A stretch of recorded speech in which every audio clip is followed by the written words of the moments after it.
नमस्कार। आप देख रहे हैं the sports voice YouTube channel. मैं डॉक्टर दिनेश नागपाल। अगर आप इस चैनल पर पहली बार आए हैं तो इस चैनल को सब्सक्राइब कर दीजिए, लाइक और शेयर का बटन दबा दीजिए, क्योंकि क्रिकेट से जुड़ी हुई जो 85% भविष्यवाणियां इस चैनल पे की जाती हैं वो सही साबित होती हैं।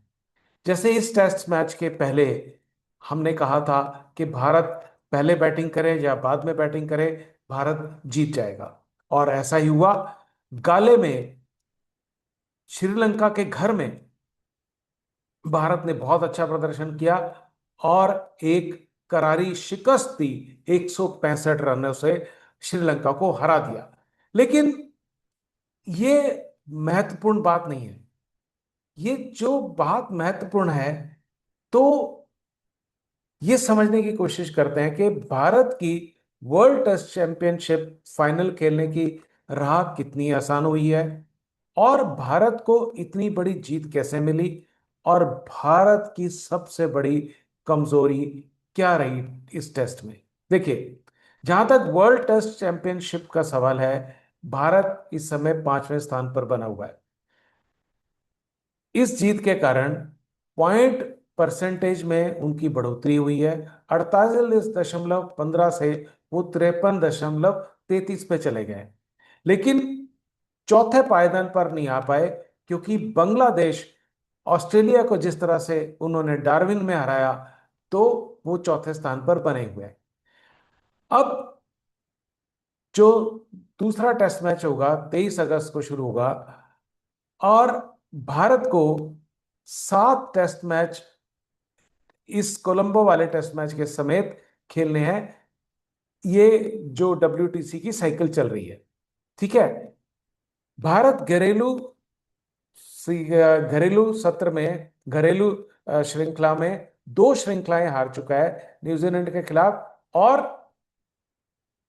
अ, साउथ अफ्रीका के खिलाफ। तो हर जो टेस्ट मैच है वो एक नॉकआउट बन के आया है, ठीक है। श्रीलंका के बाद भारत न्यूजीलैंड में जाएगा 2 टेस्ट मैच खेलने के लिए, और भारत 5 टेस्ट मैच के लिए ऑस्ट्रेलिया की मेजबानी करेगा, ठीक है। तो अगर भारत को अपना किला मजबूत करना है, तो हर टेस्ट मैच जीतना पड़ेगा, सातों के सातों जीतने पड़ेगा। क्योंकि खास तौर से बांग्लादेश ने जिस तरह से ऐतिहासिक जीत दर्ज करते हुए ऑस्ट्रेलिया को हराया, तो बांग्लादेश भी कम नहीं आंक सकते। भारत अगर सातों 7 में से 8 में से 7 टेस्ट जीत जाता है, और तो फिर उनका पॉइंट परसेंटेज हो जाएगा 68.52। और 2 हार होने पे तो पॉइंट परसेंटेज हो जाएगी 62.96, ठीक है। तो भारत को बहुत बहुत कड़ा मुकाबला करना होगा, हर टेस्ट मैच में बड़ी जीत हासिल करनी होगी। अब भारत की इतनी बड़ी जीत का कारण क्या है? पहले पारी में पहले टॉस जीता शुभमन गिल ने, पहले बैटिंग का फैसला किया और 462 रन बनाए। इसी मैच की जीत की नींव यही बनी, ठीक है। गाले की पिच, जैसे मैंने पिछले एनालिसिस में भी कहा था, शुरू में बल्लेबाजों की मित्र होती है। भारत ने इसका पूरा फायदा उठाया और देवदत्त पड्डीकल की बहुत तारीफ करनी होती होगी। अब इस जीत की असली हीरो की बात करें, वो है मानव सुथार। मानव सुथार ने विदेशी टेस्ट में पहली गेंद पर विकेट लिया। दिनेश चांदीमल का पहले गेंद अंदर आई, फिर बाहर मुड़ी और ग्लव्स छूकर पंत के हाथों में जमाई। सुथार ने पूरे मैच में 10 विकेट लिए। ये डेब्यू एक विदेशी धरती पर असाधारण असाधारण उपलब्धि है। भारत को 178 रनों की भारी बढ़त जो मिली, वो मानव सुथार के और बाकी गेंदबाजों के प्रयास के कारण मिली।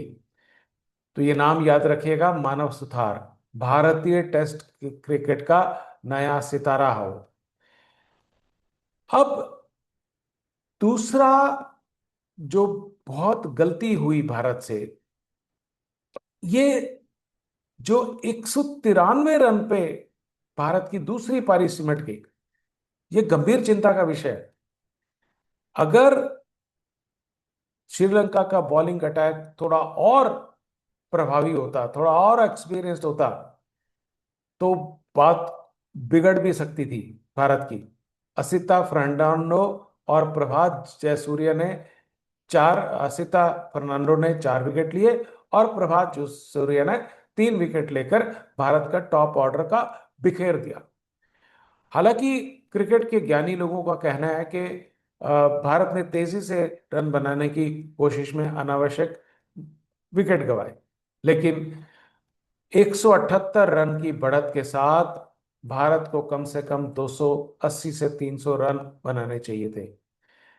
और ये तो शुक्र है ऋषभ पंत ने बहुत तेज पारी खेली, वरना ये मैच का रिजल्ट कुछ और हो सकता था। केएल राहुल, देवदत्त पड्डीकल, शुभमन गिल, तीनों को दूसरी पारी में जिम्मेवारी से खेलना चाहिए। कोलंबो में ये सबक काम आना चाहिए। और रनिंग बिटवीन द विकेट बहुत ध्यान रखना चाहिए, क्योंकि यशस्वी जायसवाल जिस तरह से हास्यास्पद तरीके से आउट हुए, तो काले की जीत के 3 स्तंभ, पहली पारी का विशाल स्कोर, मानव सुथार की क्रांतिकारी गेंदबाजी और जाडेजा का अनुभव। WTC पर असर, 12 अंक मिले, मनोबल ऊंचा हुआ, लेकिन सफर अभी भी लंबा है। सबसे बड़ी चिंता दूसरे पारी में बल्लेबाजी का गिरना, जिसे कोलंबो में सुधारना होगा। इन शब्दों के साथ हम आपसे लेते हैं विदा। बहुत बहुत धन्यवाद।